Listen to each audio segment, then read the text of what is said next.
Hello बच्चा party, welcome back to Neeva physics classes with Tripti ma'am. बेटा हम chapter first class 12th physics electric charges and field कर रहे थे।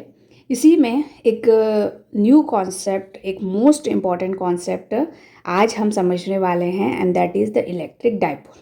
ओके, इलेक्ट्रिक डाइपोल आज के इस वीडियो लेक्चर में आपको एकदम क्लियर होने वाला है। बस आपको वीडियो को एंड तक देखना है, ठीक है। एंड में आप कहेंगे कि ये जो कॉन्सेप्ट है ये हमें बिल्कुल क्लियर है और इस पे बेस्ड हम न्यूमेरिकल इजीली कर सकते हैं, ठीक है। तो देखो, आपने कभी सोचा होगा कि अगर हम दो चार्जेस को एक पर्टिकुलर डिस्टेंस पे या ऐसे ही रख दें तो क्या डाइपोल बन जाएगा, ठीक है। डाइपोल का मतलब दो पोल, ठीक है, दो चार्जेस। ओके, तो दो चार्ज को अगर आपने ऐसे ही रख दिया तो क्या डाइपोल होगा, ठीक है, बनेगा? नहीं बनेगा बेटा। ओके, डाइपोल के लिए, इलेक्ट्रिक डाइपोल के लिए बेटा टू इक्वल मैग्नीट्यूड के चार्जेस चाहिए। Okay, first thing. Second, opposite sign चाहिए and third is fixed distance. ये तीन इंपॉर्टेंट चीज़ें हैं जो इलेक्ट्रिक डाइपोल बनाने के लिए काफ़ी इम्पॉर्टेंट है। और वो है बेटा, फर्स्ट क्या है, दो चार्जेस के मैग्नीट्यूड सेम होने चाहिए, साइन अपोजिट होने चाहिए, second thing, and third is fixed distance, ठीक है। तो हम ये सपोज करते हैं कि हमारे पास दो चार्जेस हैं, ठीक है, दो चार्जेस हैं, एक है पॉजिटिव क्यू और एक है नेगेटिव क्यू। ओके, दोनों के मैग्नीट्यूड सेम है और दोनों एक फिक्स डिस्टेंस 2a पर रखे हुए। ये चीज़ क्लियर, ठीक है। अब सवाल ये आता है कि ये हमने एक सिस्टम बना दिया, एक डाइपोल तो बना दिया, इलेक्ट्रिक डाइपोल, लेकिन अब इस इलेक्ट्रिक डाइपोल का स्ट्रेंथ कैसे मेज़र करें? तो बेटा स्ट्रेंथ मेज़र करने के लिए हम एक न्यू क्वांटिटी को इंट्रोड्यूस करते हैं एंड उसे कहते हैं इलेक्ट्रिक डाइपोल मोमेंट, ठीक है। और इस इलेक्ट्रिक डाइपोल मोमेंट को हम P से डिनोट करते हैं, ठीक है। कौन से लेटर से? P से डिनोट करते हैं। ओके, तो जो इलेक्ट्रिक डाइपोल मोमेंट होगा वो क्या होगा बेटा? P is equal to distance between two charges. ये जो टू चार्जेस हमने लिए हैं इक्वल मैग्नीट्यूड के विद अपोजिट साइन, तो ये दोनों जितने डिस्टेंस पे रखे हुए हैं वो डिस्टेंस लेनी है आपको, ठीक है, और मैग्नीट्यूड ऑफ वन चार्ज, ठीक है। ये पॉजिटिव नेगेटिव ये आपको कुछ नहीं करना है, सिर्फ आपको एक चार्ज का मैग्नीट्यूड लेना है यहाँ पे और यहाँ पर दोनों का मल्टीप्लाई कर देना है, डिस्टेंस और चार्ज का।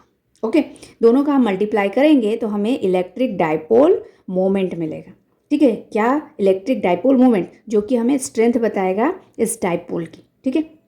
ओके, अब JEE और नीट बोर्ड के लिए जो इम्पोर्टेंट पॉइंट है बेटा कि अगर आपने ये डिस्टेंस को डबल कर दिया तो इलेक्ट्रिक डाइपोल पे क्या इफेक्ट होगा? तो इलेक्ट्रिक डाइपोल भी डबल हो जाएगा, ठीक है। क्यों? क्योंकि यहाँ पे बेटा डायरेक्टली प्रोपोर्शनल है, जो डिस्टेंस है वो डायरेक्टली प्रोपोर्शनल है इलेक्ट्रिक डाइपोल मोमेंट के। तो अगर आप चार्ज की वैल्यू भी इंक्रीज करोगे, डबल करोगे, तो इलेक्ट्रिक डाइपोल मोमेंट भी डबल होगा, ठीक है। ये बात क्लियर हो गई यहाँ तक? ओके, अब बात आती है कि जो इलेक्ट्रिक डाइपोल मोमेंट है वो एक वेक्टर क्वांटिटी है, तो इसका डायरेक्शन क्या होगा? तो इसका डायरेक्शन होता है बेटा नेगेटिव टू पॉजिटिव, ठीक है। डायरेक्शन क्या होगा? Negative to positive. अगर मैं कहूँ कि इस इलेक्ट्रिक डाइपोल का मुझे टोटल चार्ज फाइंड आउट करना है, ठीक है, तो आप कर सकते हैं, यस ऑफकोर्स कर सकते हैं, ठीक है। -q और +q को ऐड कर दीजिए तो क्या बचेगा? टोटल चार्ज 0, मतलब टोटल चार्ज 0 होगा, बट टोटल इलेक्ट्रिक फील्ड किसी भी पॉइंट पे या इन दोनों के बीच में जो फोर्स होगा, ठीक है, अट्रैक्टिव फोर्स, वो 0 नहीं होगा, टोटल चार्ज 0 होगा। क्लियर? इसका SI यूनिट, ये जो फॉर्मूला हमारे पास है, सिंपल सा फॉर्मूला है बेटा, रटने की ज़रूरत नहीं है, ठीक है। Distance and charge, okay, distance और चार्ज का मल्टीप्लाई। तो सिमिलरली SI यूनिट क्या होगी बेटा? डिस्टेंस के लिए मीटर और चार्ज के लिए कूलम, तो coulomb into metre is the SI unit of this electric dipole moment. Clear?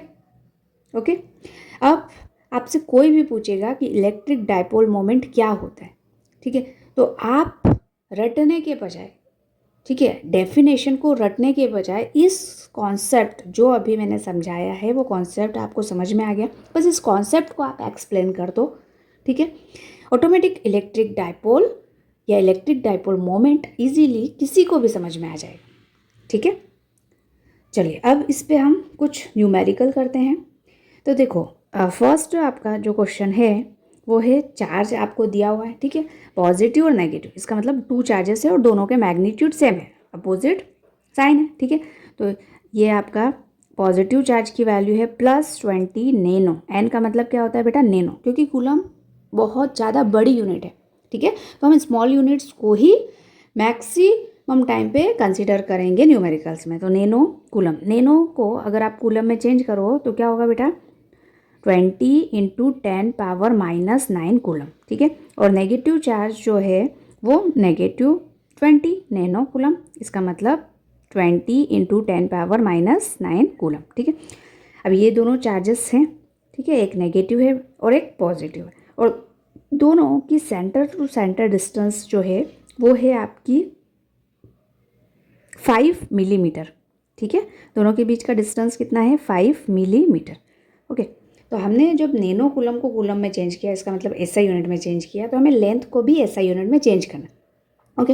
Numerical solve करने का जो मेन पॉइंट है, ठीक है, न्यूमेरिकल को में सबसे पहले आपको यही देखना पड़ेगा कि इसके जो भी क्वांटिटीज़ दी हुई है उनकी यूनिट्स क्या है, ठीक है। या तो आप सारे यूनिट्स को सीजीएस में कन्वर्ट करो या फिर एमकेएस या एसआई सिस्टम में कन्वर्ट करना है, ठीक है। तो हमने अभी इसे एसआई सिस्टम में कन्वर्ट कर दिया, कूलम कर दिया, ठीक है। तो लेंथ को भी हमें मिलीमीटर से मीटर में चेंज करना पड़ेगा, ओके। तो जो लेंथ है यहाँ पर, ये जो लेंथ है आपका 2a, ये कितना हो जाएगा, 5 मिलीमीटर, और 5 मिलीमीटर को अगर आप मीटर में चेंज करोगे तो 5 × 10⁻³ मीटर हो जाएगा, ठीक है। बस इलेक्ट्रिक डाइपोल मोमेंट आपको फाइंड करना है, डायरेक्शन भी फाइंड करना है। तो डायरेक्शन तो नेगेटिव टू पॉजिटिव होगी, ठीक है। डायरेक्शन क्या होगी, नेगेटिव चार्ज से पॉजिटिव चार्ज की तरफ, okay. Now strength magnitude find कर लेते हैं, डिस्टेंस इनटू चार्ज, ठीक है। डिस्टेंस कितना हो जाएगा, 5 × 10⁻³ और चार्ज है 20 × 10⁻⁹, ओके। 5 × 2 = 10, मतलब ये हो गया 100 और ये हो गया 10⁻⁻12, ठीक है। 9 + 3 12 हो गया, तो इसे आप 10⁻⁻10 लिख सकते हैं, ठीक है। तो ये आपका इलेक्ट्रिक डाइपोल मोमेंट आ गया। अब हमेशा न्यूमेरिकल सॉल्व करने के बाद में जो लास्ट में आपका आंसर आएगा उसमें आपको यूनिट लिखना नहीं भूलना है, ठीक है। एग्जाम में मार्क्स कट जाते हैं। यूनिट क्या होगा डाइपोल मोमेंट का, तो अभी हमने डिस्कस किया था, coulomb × metre, clear. Next question, a system has 2 charges, okay. एक सिस्टम है जिसमें कितने हैं, 2 चार्जेस हैं। फर्स्ट इज दिस QA, ठीक है, एक चार्ज है आपका QA 2.5 × 10⁻⁻7 कूलम, और दूसरा चार्ज है -2.5 × 10⁻⁷, ठीक है। दोनों चार्जेस सेम में मैग्नीट्यूड में, डायरेक्शन में अपोजिट है, okay. Located at point A जो पॉइंट है उसके कोऑर्डिनेट्स इस तरह से आपको दिए हुए हैं और बी के इस तरह से। इसका मतलब 0 0 मतलब एक्स और वाई एक्सिस में नहीं, जेड एक्सिस में डिस्टेंस दी हुई है। यहाँ पर भी बी जो है वो जेड एक्सिस में respectively. What is the electric dipole moment, इस सिस्टम का इलेक्ट्रिक डाइपोल मोमेंट फाइंड करना है, ठीक है। तो हम क्या करते हैं, हमें कोऑर्डिनेट सिस्टम पता है, इस तरह से होते हैं ना, एक्स और इसके परपेंडिकुलर वाई और इन दोनों के परपेंडिकुलर जेड, ये तीनों एक दूसरे के परपेंडिकुलर, म्यूचुअली परपेंडिकुलर होते हैं, ठीक है। तो ये जो जेड एक्सिस है, इसको आप इस तरह से, अगर आपको ईजी करना है तो मैंने जेड एक्सिस को इधर लिख दिया, ठीक है, ये जेड वाई एक्स ऐसे कर दिया, क्लियर। अब जेड अगर ये है पॉजिटिव है, ये पॉजिटिव, ठीक है, तो इधर होगा बेटा नेगेटिव, ये नेगेटिव जेड होगा, ठीक है। तो अब 0 से ये एक्स और वाई में तो कुछ नहीं है, सिर्फ जेड में ही है। जेड में कितना है, +15, जो बी पॉइंट है वो यहाँ पर है, ठीक है, कितना 15 सेंटीमीटर, ओके। और ए पॉइंट है वो नेगेटिव में है यहाँ पर, ठीक है। डिस्टेंस सेम उतना ही है, 15 सेंटीमीटर।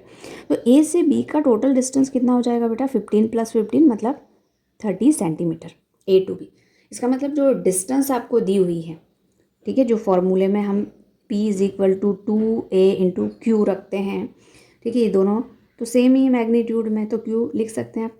ठीक है। तो जो 2a जो डिस्टेंस है बेटा वो है आपकी 30 centimetre.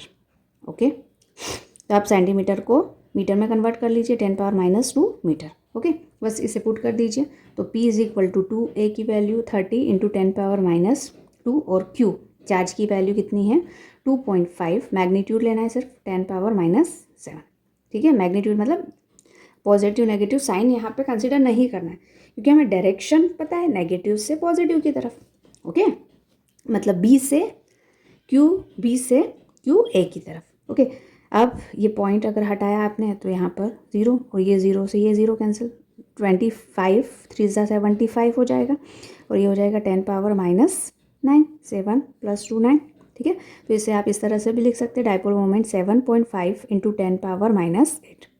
Clear, coulomb into metre. Okay, ये 7.5।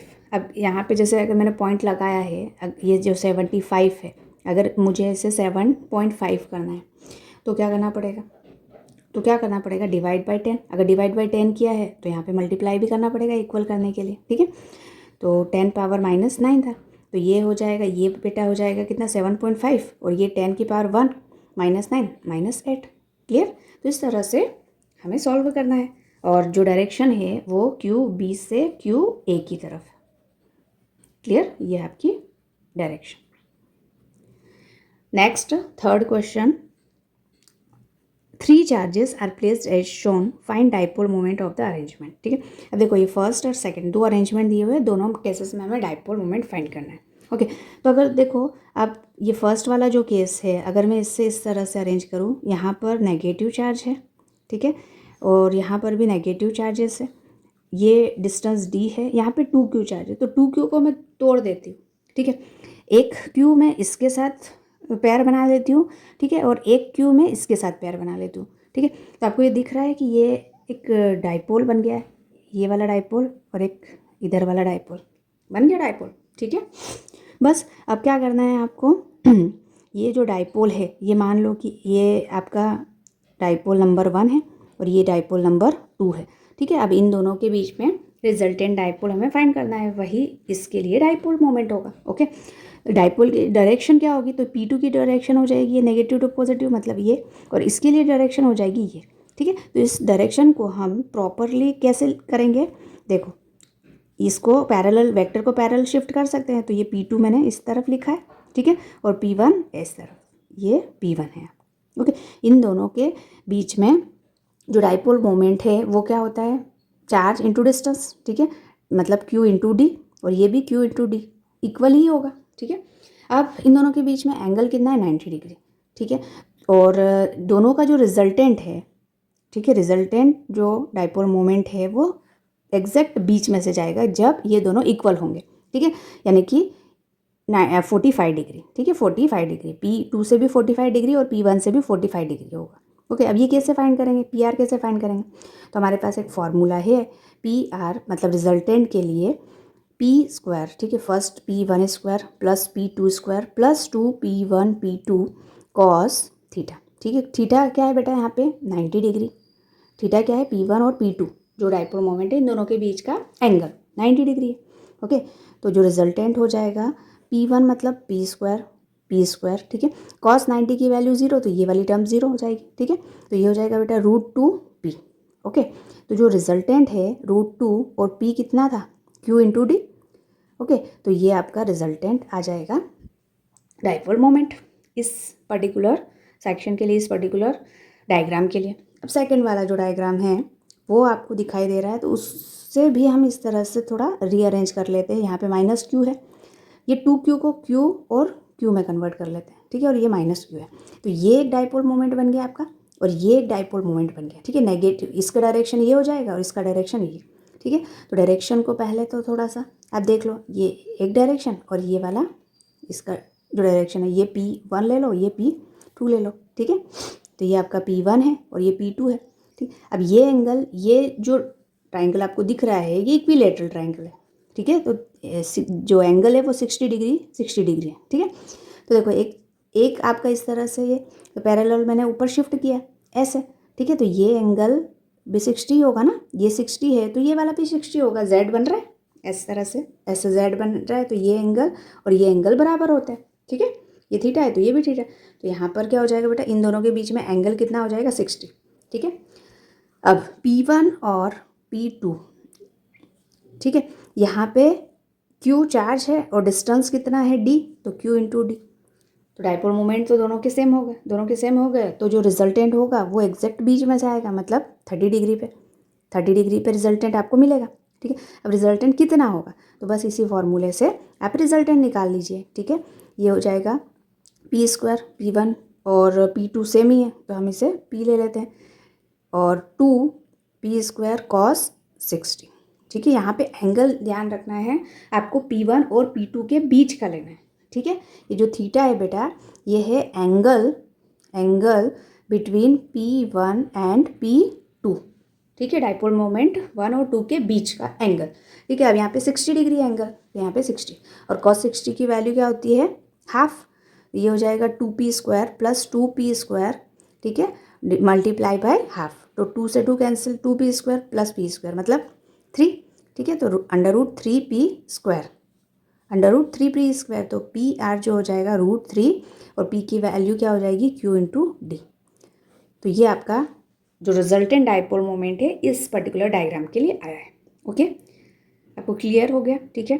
तो अब आई होप कि ये सेशन, ये वाला जो वीडियो है, ये आपको डाइपोल मोमेंट का जो कॉन्सेप्ट है वो सिखा देगा, उस पर बेस्ड जो क्वेश्चन है वो भी आप इजीली कर पाओगे, ठीक है। तो बेटा आपको घर पे प्रैक्टिस करनी है एक्स्ट्रा क्वेश्चंस की, ओके। इस तरह के ही क्वेश्चंस आएंगे, आपको एक्स्ट्रा क्वेश्चन की प्रैक्टिस करनी है, तभी आप किसी भी कॉन्सेप्ट को इजीली सीख सकते हैं, ठीक है। और भी कोई डाउट है तो आप कमेंट सेक्शन में कमेंट करिए। Thank you so much.